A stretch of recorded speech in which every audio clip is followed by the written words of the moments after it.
আসসালামু আলাইকুম এভরিওয়ান। আমরা শাক খেতে অনেকেই অনেক পছন্দ করি, কিন্তু শাকটা যদি সঠিকভাবে সঠিক নিয়মে রান্না না করতে পারি তাহলে কিন্তু ভালো লাগে না। আসলে এক এক রকমের শাকের কিন্তু এক এক রকম স্বাদ। তো যে স্বাদগুলোকে রান্নার উপর নির্ভর করে কিন্তু শাকের স্বাদটা নির্ভর করে। তো আজকে আমি আপনাদেরকে রান্না করে দেখাবো বোত্তা শাক। এটাকে অনেকে অনেক নামে ডেকে থাকে, তো আমরা এটাকে বোত্তা শাক হিসেবেই চিনি। তো চলুন আজকে আমি আপনাদেরকে এই শাকটা কিভাবে রান্না করতে হয় সেটাই দেখাবো। তো দেখুন, এই যে হচ্ছে শাক, এটাকেই বোত্তা শাক বলে। আমি এখানে 2 আঁটি শাক কেটে বেছে ধুয়ে নিয়েছি সুন্দর করে। আমি শাকগুলোকে 3-4 বার করে ধুয়ে নিয়েছি। এখন চুলায় একটি হাঁড়ি বসিয়ে দিয়ে এর মধ্যে আমি দিয়ে দিব সব শাকগুলো।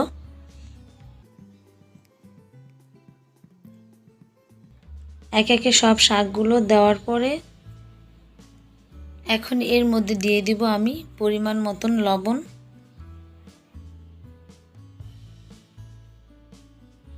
পেঁয়াজের পাতা কুচি দিয়ে দিব 1 কাপ, আলু দিয়ে দিব 1 কাপ।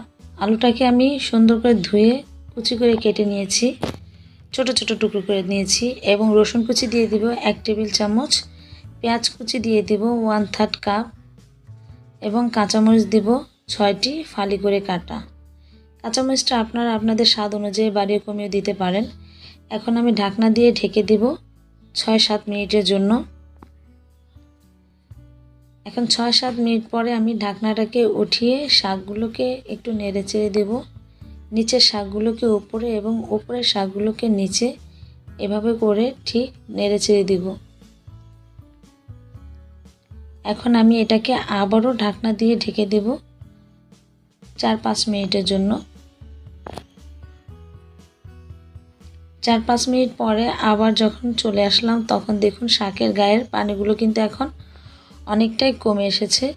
এই পর্যায়ে কিন্তু শাকগুলোকে আমি এর মধ্যে যে আলুটা দিয়েছিলাম, এই আলুটাকে যদি একটু থেতো করে দেই, গলিয়ে দেই, তাহলে কিন্তু শাকটা খেতে আরও ভালো লাগে। আর এই শাকটা কিন্তু এমনিতেই গলে যায়, শাকটা গলানোর দরকার হয় না, কিন্তু আলুটা ভেঙে দিলে শাকটা খেতে ভালো লাগে। তো এই পর্যায়ে দেখুন আমার শাকের পানিগুলো কিন্তু শুকিয়ে গেছে। তো এখন এটাকে আমি বাগার দিয়ে নেব।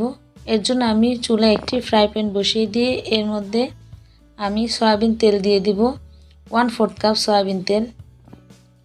এখন এর মধ্যে আমি 3টি শুকনো মরিচ ভেঙে দিব। শুকনো মরিচগুলোকে আমি আগে একটু ভেজে নেব। এই সময় শুকনো মরিচটা দিলে কিন্তু শুকনো মরিচের যে একটা ভাজার ঘ্রাণ, এতে কিন্তু শাকটা খেতে খুব মজা লাগে। দিয়ে দিলাম 1 টেবিল চামচ রসুন কুচি এবং 2 টেবিল চামচ পেঁয়াজ কুচি দিয়ে আমি এটাকে এখন ভেজে নেব। পেঁয়াজটা যতক্ষণ পর্যন্ত ব্রাউন কালার না হয়ে আসছে ততক্ষণ পর্যন্ত আমি পেঁয়াজগুলোকে একটু ভেজে নেব। দেখুন এই পর্যায়ে কিন্তু আমার পেঁয়াজগুলো ব্রাউন কালার হয়ে গেছে। তো এখন এর মধ্যে আমি যে শাকগুলো সিদ্ধ করেছি শাকগুলো দিয়ে দিব। এখন এটাকে আমি ভালো করে নেড়েচেড়ে নেব। শাকটাকে ভালো করে পেঁয়াজের সাথে নেড়েচেড়ে দেব যতক্ষণ পর্যন্ত না শাকের গায়ের পানিগুলো শুকিয়ে যাচ্ছে। এই তো দেখুন আমার শাকের পানিগুলো কিন্তু এখন একেবারেই শুকিয়ে গেছে, যার কারণে আমার শাকটা কিন্তু এখন হয়ে গেছে।